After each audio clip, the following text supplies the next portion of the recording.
Welcome to Two Open Doors, the podcast that explores our power to open or close the doors of relationship with the important people in our lives. We hope you'll learn from and share your wisdom with our community. Thanks for joining us.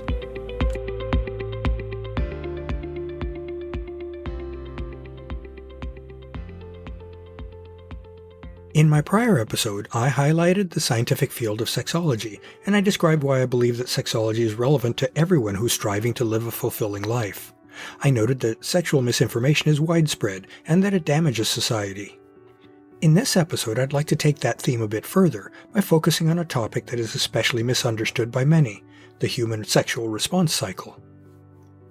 In one of the early episodes of my Two Open Doors podcast, specifically episode 2-1 titled The Sexual Response Cycle, I took my audience on a tour of how we humans process a sexual experience. I've studied that process in depth. It was the topic of my 2015 PhD dissertation. Doing that review gave me an opportunity to put a number of important but widely misunderstood concepts in context. Ideas such as arousal, desire, orgasm, and resolution. I chose that topic for my dissertation precisely because it is the ideal showcase for the many factors that come together in a human sexual experience. Our culture, including the medical and psychological professions, tend to view sex mainly through the lens of its physical manifestations. That's a heritage from the early medical studies of sex. These days, though, there's a growing realization that cognitive factors such as beliefs and emotions are primary ingredients in a sexual experience. They don't play only a supporting role to physiology and neurobiology. I'd like to use this podcast as an opportunity to further spread that realization. In their early studies of the Human Sexual Response Cycle, or SRC, William H. Masters and Virginia E. Johnson intentionally bounded their studies to focus only on physiological factors. They did this because those factors were physically observable and measurable, while other contributing factors, such as psychological state, were not.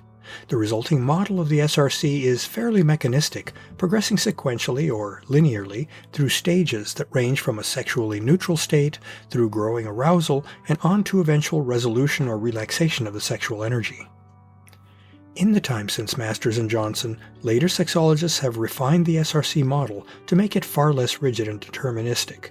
The resulting flexibility is important, especially in satisfactorily explaining how many women experience sex.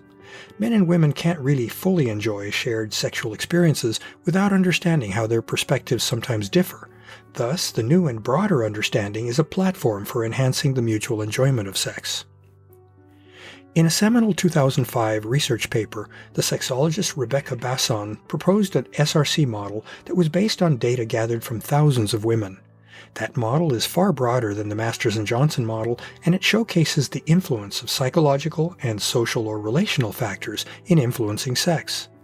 Basson's model has been described as cyclical or nonlinear because entry into a sexual experience can occur in several places, and there can be several paths through the cycle.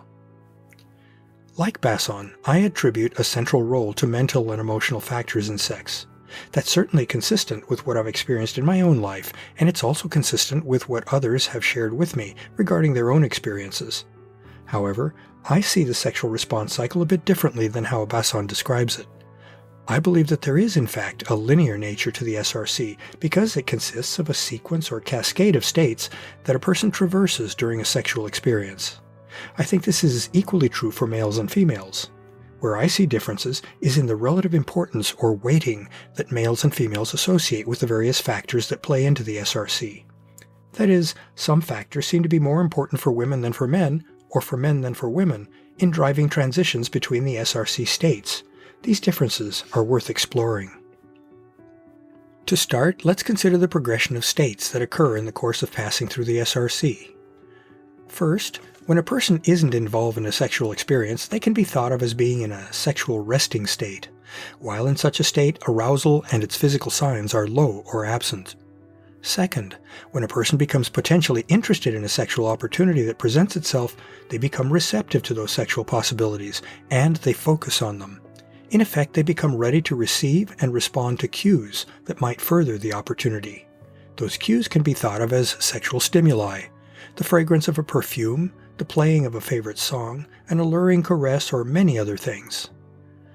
Third, As sexual stimuli are received, the person evaluates them in the sense of emotionally and cognitively gauging how enticing they are. Enticing stimuli build arousal, which is reflected in physiological changes such as a racing heart or dilated pupils. For both males and females, there is a threshold that arousal builds toward. The evaluation state is basically a branch point that leads into the final phases of the response cycle. Fourth, the evaluation process is followed by a resolution process that determines how the rest of the sexual experience plays out. If the threshold is attained, the person may, but need not, experience orgasm, with its muscular contractions, loss of motor control, and waves of bliss. Conversely, if the threshold is not exceeded, arousal may simply decay over time, effectively quenching the physical experience of sex.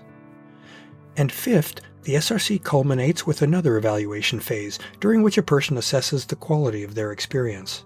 An enjoyable experience leads to satisfaction that will be remembered, and which may facilitate or encourage similar experiences in the future.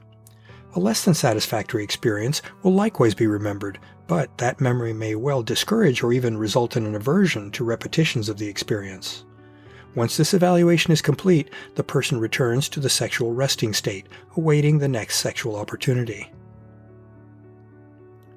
As I just described, both males and females pass through the same basic steps of the response cycle in the same order. However, the detailed experience of each step can vary significantly between males and females. While one can't make overly sweeping generalizations, there are some differences that most people would agree with. First, there are differences in degree of steady state or background sexual receptiveness, as well as in what factors draw sexual focus. Many men are consistently receptive to sexual opportunities, perhaps more so and with less discrimination than are women. Note, though, that it's definitely not true that women aren't really interested in sex. Also, men respond strongly to overtly sexual visual stimuli, while women are often more attuned to appearance, perceived partner social skills, personality traits such as caring and kindness, and other emotional or social traits of a partner. Also, women's evaluation of a sexual opportunity, in Step 3, is often keenly sensitive to mental or emotional factors, such as current mental state, for example distraction, depression, or unhappiness, whereas males seem generally at least somewhat less sensitive to such factors. Once sufficient sexual stimuli are present, it's less likely that a male will be derailed by mental or emotional factors. And as another difference, males and females experience orgasm differently. While both males and females can be anorgasmic, or not likely to experience orgasm, at times, most males usually experience at most one orgasm, which accompanies and is ended by ejaculation. Many women are capable of repeated orgasms, as are some men.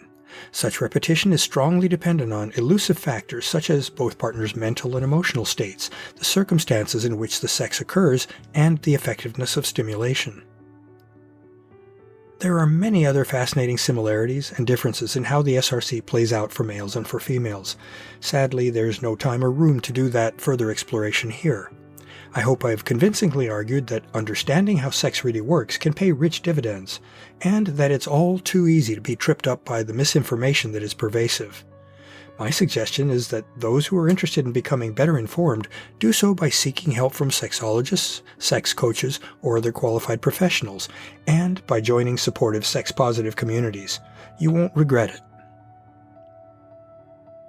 To learn more about Two Open Doors and to engage with our community, I'd like to invite you to visit the Two Open Doors private Facebook group for posts and discussion, and the Two Open Doors meetup group for events.